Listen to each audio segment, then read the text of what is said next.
If you enjoyed using a magnifying glass on bugs as a kid, Focus the Titan. Beam, beam, beam, beam, beam, beam me on the face, Oh, on the face. he's There we go. then you're gonna like this one. My name is Commissar Kai, and today we're gonna be talking about one of the best and most neglected support weapons in our arsenal, the LAZ-98 laser cannon. I'll give you all the info, tactics, and loadouts you need to make this workhorse of democracy really shine. But a quick note before we begin, the laser cannon is so good at blinding our enemies that it can sometimes blind you as well.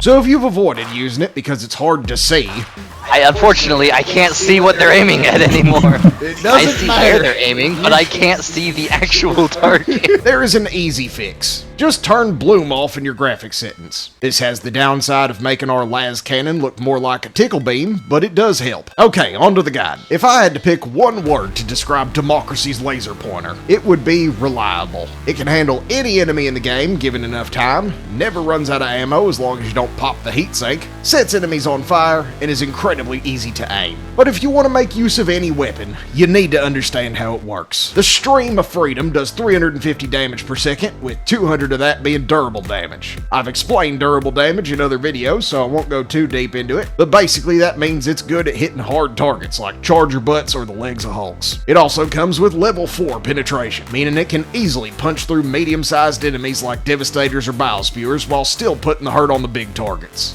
So we call the Hulk's LASIK. What are we calling this one? C-section. C-section.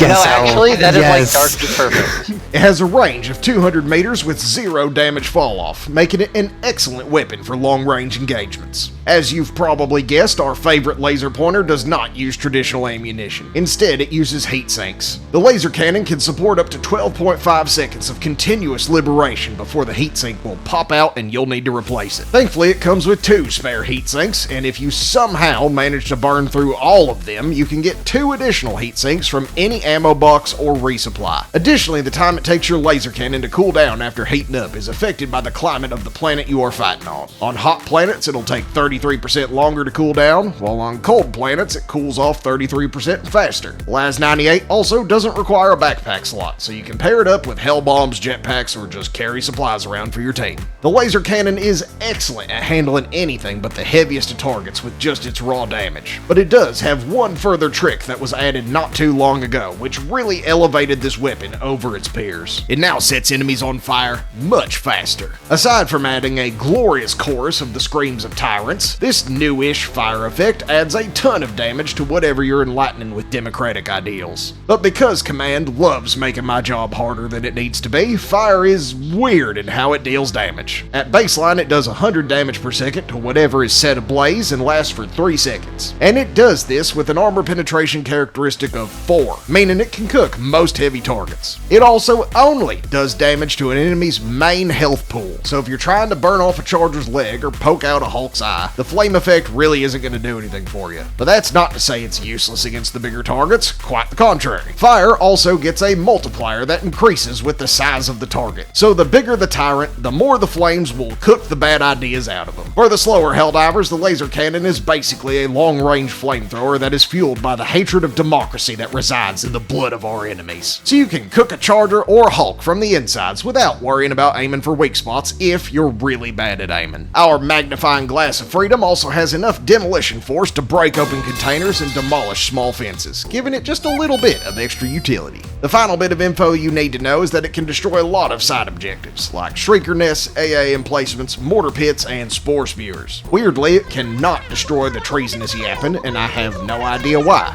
It feels like it should. Okay, now that you know what your next support weapon does, let's talk about how to use it against each faction. The laser cannon has one glaring weakness. It has absolutely 0 stagger, which makes it a terrible choice against something like the Predator strain. Just kidding. I think I just found my new favorite bug loadout. Hey, I mean, Maybe. that's a ringing endorsement. Thankfully, our glorious chemical agents came up with the perfect tool to offset the laser cannon's main weakness against the Terminids, the stink bug. This backpack spray bottle keeps all the gribblies away so you can scythe them down with with laser fire. Against the bugs in general, the laser cannon is a very solid choice, especially when paired with the scythe, so you can swap between available heat sinks. Its heavy penetration makes short work of the more annoying enemy types, while the flame effect means even briefly tickling something hunter-sized or smaller will cause them to keel over. The only enemy it really struggles against are Bile Titans, but you can always bring stratagems like the orbital rail cannon strike, Randy. This is working. I'm killing you.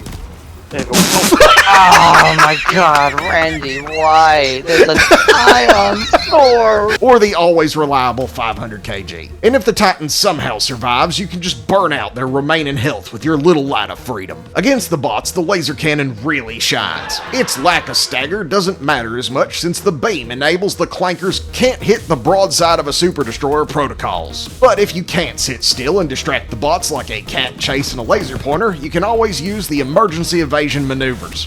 Just like step left and right every like 5 seconds. Yeah, it's some movement like that thick fillet. Second Zeke. Wait, I don't think they figured out the time-honored tradition of zigging and zagging. Like it's not that fucking deep. Clearly, y'all did not have dads that threw horse poop at you for fun, or you would have. What? You did? Of course. Who doesn't? I was so surprised by that, I died. 30 seconds. Thankfully, this faction does you the courtesy of making their weak points glaringly obvious, making them exceedingly easy to hit with laser weapons. Our Stream of Freedom absolutely melts through Devastators and Rocket Striders, which are pretty much the backbone of any bot force, but it can still handle the heavier targets quickly if you go for those weak points. Hulks are especially vulnerable to Democratic Enlightenment since you can take out their eye in just under 3 seconds, or hobble their legs and break off their arms while setting them ablaze. This makes the laser cannon one of the best weapons in the game for dealing with this enemy in particular, especially considering that it will never run out of ammo. Tanks and towers you can take out with a little focused fire to their tyrannical heat sinks, and you can defang their dogs before slapping a thermite on their eye and drilling some democracy into their heads. The only thing the laser cannon can't do on this front is destroy fabricators, so team it up with an eruptor or an explosive crossbow for maximum liberation. The reason I say this is an S tier support weapon is because it's great against every faction in the game,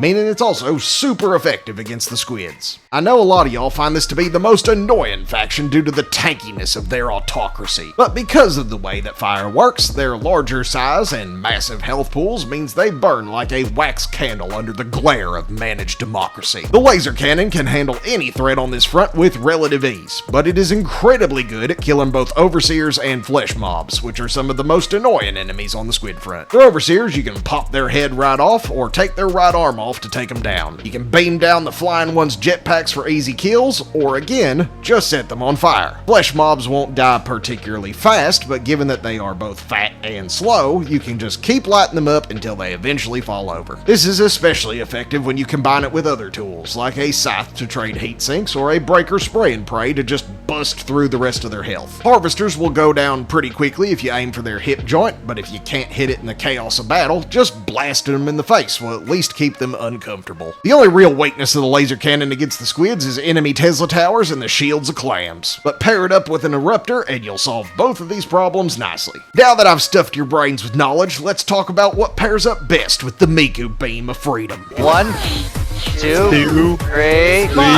Miku beam! Y'all might have noticed in the background of this video that the laser cannon pairs really well with other lasers. Now you can go full meme with it, taking 4 helldivers each using the laser cannon paired with the laser guard dog, a laser primary, the laser sentry, and an orbital laser. Sharks with frickin' laser beams attached to their heads. This is fun and extremely motivating for the free of thought. We're on track. Jammer. You get another time. The brain scrambler doesn't work on us, boss. My brain is too smooth, the smoothest there is.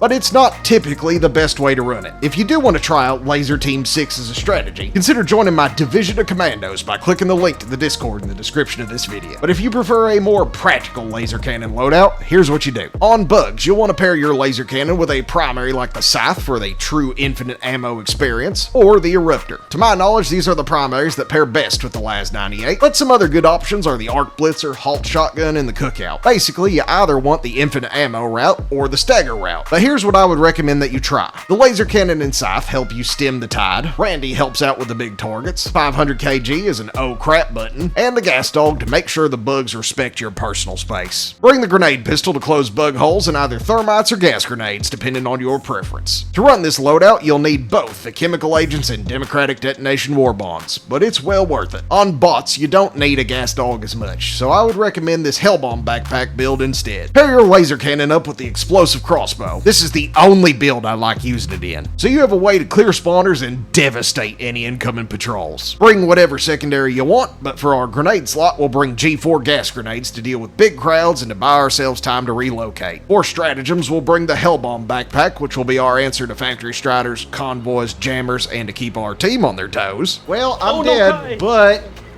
y'all might want to move because there's a Hellbomb. Oh, I hear it. I hear fairly it. I close hear it. to you. Yeah. And Randy and the 120mm barrage to help round out the rest of our kit. For this one, you'll need democratic detonation. You'll notice this is a theme. Servants of freedom and chemical agents. As I was editing this, the damn bots decided to commit some copyright infringement and drop a new enemy. Meet the War Strider. This automaton of fun can be killed by the laser cannon without needing to wait or use an extra heat sink, but it does take a while. About 10 seconds to topple one if you aim for the legs. The better move seems to be taking off its arms and destroying its grenade launchers and leaving it to ponder its inferiority to human engineering. Or you can bring an AT weapon and... Get closer and I'm let's... behind you. It's right on this. But your last and best option is to just bait it down a flight of stairs. Serves you right, Eddie. Squids are pretty straightforward. Pair your LAS-98 with the breaker spray and pray to deal with the wall of meat, the grenade pistol to close spawners, and the gas grenades to buy you space. In your stratagem slots, you'll want to take Matilda for extra bullets, the bullet dog for even more bullets, and the orbital napalm barrage as an I'm done dealing with your stupid squid crap button. For this one, you only need chemical agents and democratic detonation, which you really should have by now. And there you have it. Everything you need to know about the laser cannon and why you should appreciate it. If you have a weapon you'd like me to cover, let me know in the comments. But until next time, this is Commissar Kai, signing out. I'm not that evil. I promise. That is the most untrue statement I have heard today. What? No, I am literally free of thought. I couldn't even come up with a lie if I tried. You will have to answer to more than the commissar. That's Oh, there it is. Hello.